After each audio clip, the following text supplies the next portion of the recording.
Hello, everyone. Welcome back. The new Tesla Roadster will be the fastest car ever made for sale. This is just the base model. It will be the first time that a factory car has gone faster than 9 seconds at a quarter mile. There are a lot of world records here, and this is just the model. I'm not going to say the exact top speed just yet, but it's faster than 250 miles per hour, with 200 kilowatt hours of power. This car will go. Tesla and SpaceX are working together to make the next generation of electric roadsters. Elon Musk says it will be a huge step forward in the way cars are designed. Musk hints that this isn't just about connecting rockets to cars. SpaceX engineers are going to bring cutting-edge technology to the world of cars. Musk says that the new Roadster's jaw-dropping speed is just the tip of the iceberg when it comes to the real twist. It makes us wonder what could be even more amazing. Are you looking forward to learning more? We are too. But first, click like and subscribe to stay up to date. Hey, this is Tesla Stock News. Let's start the movie. Looks like Musk's two business giants will work together in what could be called the technological crossover event of the century. Notably, the two businesses have been working together for a while now. Tesla's battery technology helps the SpaceX Starship, and the electric motor used in Tesla's Model 3 helps the Starship's wing flaps and grid fins move. Also, both the Starship and the Tesla Cybertruck are made of tough 300 series stainless steel on the outside, which shows that they both put a lot of stress on durability. But the partnership goes even further. SpaceX's study into aerodynamics is important for keeping rockets stable at supersonic speeds. This research has helped Tesla make some of the most aerodynamic cars on the market.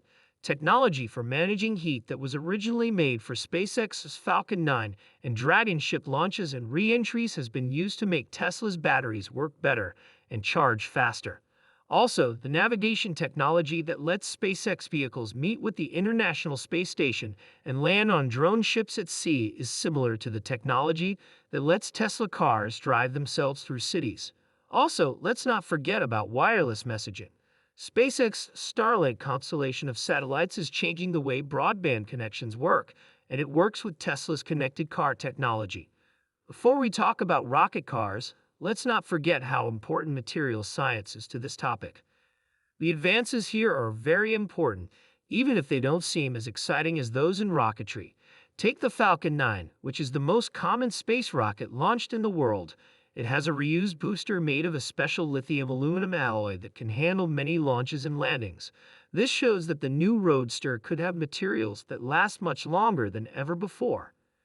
There are two main reasons why SpaceX uses lithium in their rocket designs. First, lithium is one of the lightest elements known. It is ranked third on the periodic table, which makes it much lighter than aluminum, which is ranked 13th. Incorporating more lithium makes the structure a lot lighter because of this big change in weight. Second, lithium makes the metal stronger. Lithium metal has one of the highest strength-to-weight rates of any metal. This means that less material is needed to keep the structure strong. It is not easy, though, to take advantage of these perks. Making a metal out of lithium is not only expensive, but it's also hard to put together into parts.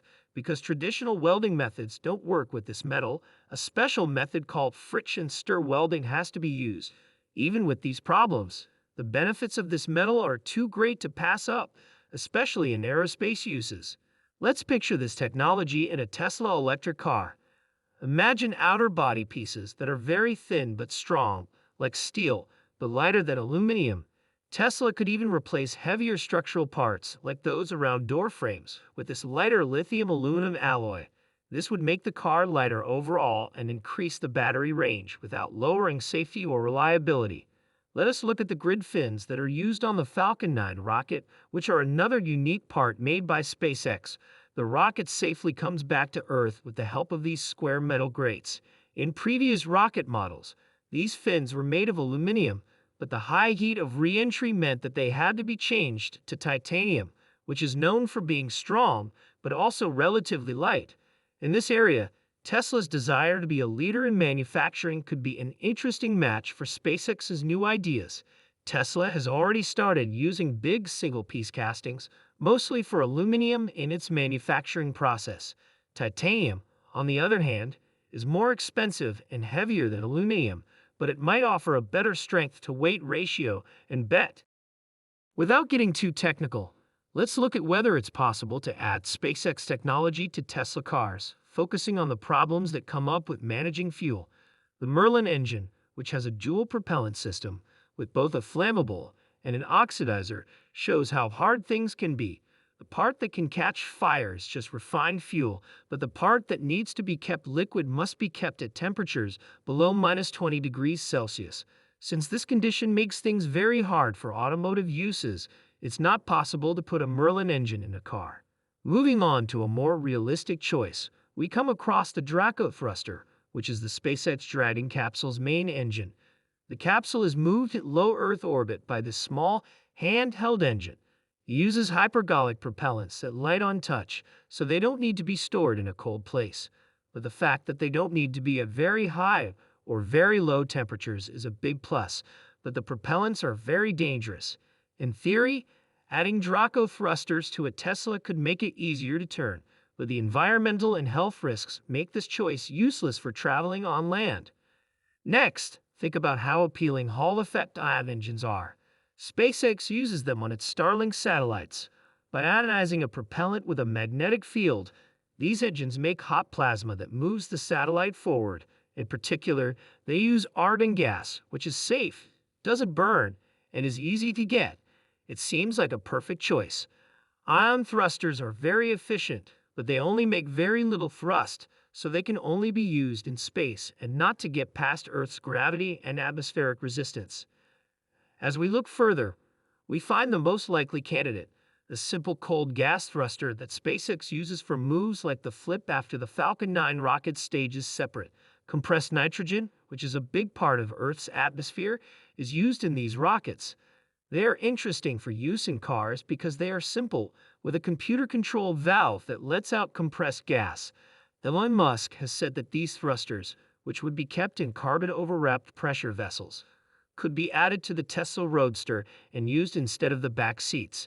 This method would not only speed things up, but it would also make turning and stopping better by going beyond the limits of what rubber can physically grip the road. When picturing this in real life, it's important to keep in mind that these engines wouldn't be the main way the ship moves. They would be extra help that makes it go faster than usual. This idea is very new, but it points to a future where the lines between aerospace technology and car engineering will become less clear, pushing the limits of what can be done on the road. Other commentators might get into the technicalities of the subject, but we'll stick to a simpler explanation that makes sense in the context of daily driving. If you press down too hard on the accelerator, the tires spin faster than the car is going, wasting energy that doesn't help speed up the car. When cars have more power, this problem gets worse because it's too easy for the car to just spin its tires without moving forward. High-performance Teslas like the Model S Plaid, on the other hand, have a much better traction control system and torque vectoring in the rear motors that make this problem much less of a problem. These vehicles always have the right amount of traction and speed, so even the fastest street-legal cars can be driven easily by people who aren't expert race car drivers. Still, a lot of potential energy is lost in the constant battle between grip and acceleration, even in systems that are very advanced. Imagine a car that gets stuck in the snow. Pressing the gas pedal will spin the tires but not move the car forward. But if someone pushed the car while you sped it up, it would move and might be able to get free. This is exactly what SpaceX jets are meant to do for Tesla. Give them the extra push they need to get past physical limits. It is usually the traction control system's job to slow down the tire to match the speed of the car. However, the thruster system could speed up the car to keep up with the spinning tires. This isn't just about going forward. Stability is often what stops drivers from making other moves. What if one of the tires slips during a sharp turn? The Roadster could go off track. A lateral thrust in the opposite direction, on the other hand, could stop this and keep the car on its planned path. Similarly, anti-lock brakes keep the car from spinning out of control when you come to a sudden stop. But there are some things that even the best anti-lock systems can't do. If the rockets fire a burst of compressed gas at the right time, it could lower the amount of kinetic energy that the brakes have to handle. This would make the stop smoother and faster. In effect, when a regular car would use automatic systems like traction control, stability control, or anti-lock,